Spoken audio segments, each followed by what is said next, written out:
Isang mapagpalang araw sa ating lahat mga kapatid.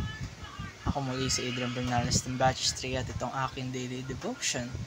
At ngayong araw ay pag-uusapan natin ay kung may listahan ka pa ba ng iyong kasalanan. At ang ating Bible verse ay mula sa Ephesians chapter 1 verse 7. Sasabi sa ating scripture ngayong araw, "In whom we have redemption through His blood, the forgiveness of sins according to the riches of His grace." Kung kaya mga kapatid, pag tayo nakakarinig ng salitang redemption, ano nga ba pumapasok sa isip natin? Ang pinakasimpleng ibig sabihin nito ay ang ginawa ni Kristo na pagtubos sa atin. Dati tayo ay alipin ng kasalanan, nakatali at walang kakayahang palayaan ng ating sarili.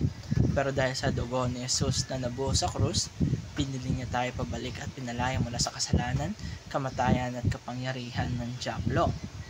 Kung noon ay may stand pa tayo ng mga kasalanan, mga pagkakamaling pa ulit-ulit natin ginagawa, ngayon naman ay may tinatawad at nilinis na iyon dahil sa ginawa ni Kristo sa krus ng Kalbaryo.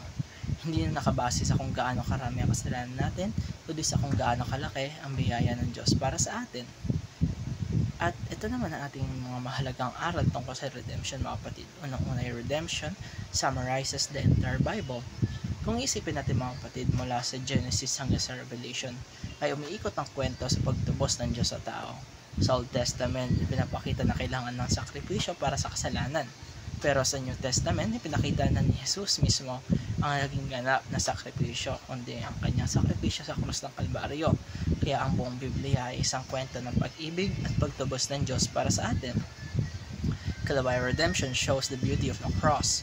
Minsan kapag iniisip natin ng krus, parang puro hirap at sakit lang ang nakikita natin. Pero kung titignan natin sa mata na panampalataya ng mga kapatid, nakikita natin ang kagandahan nito.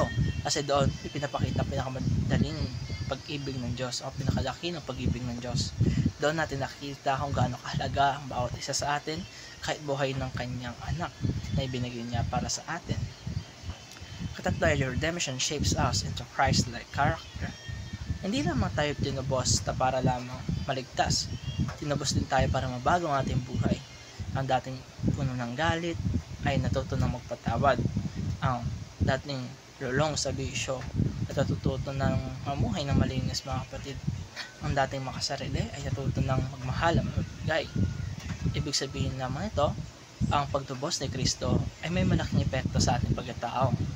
Unti-unti tayong hinuhubog para maging kawangis niya o mas maging Christ-like tayo. Yan mga kapatid, ganito lamang importante na malaman natin ang aral na patungkol sa redemption. At dito nagtatapos ang aking daily devotion. Maraming salamat sa panonood.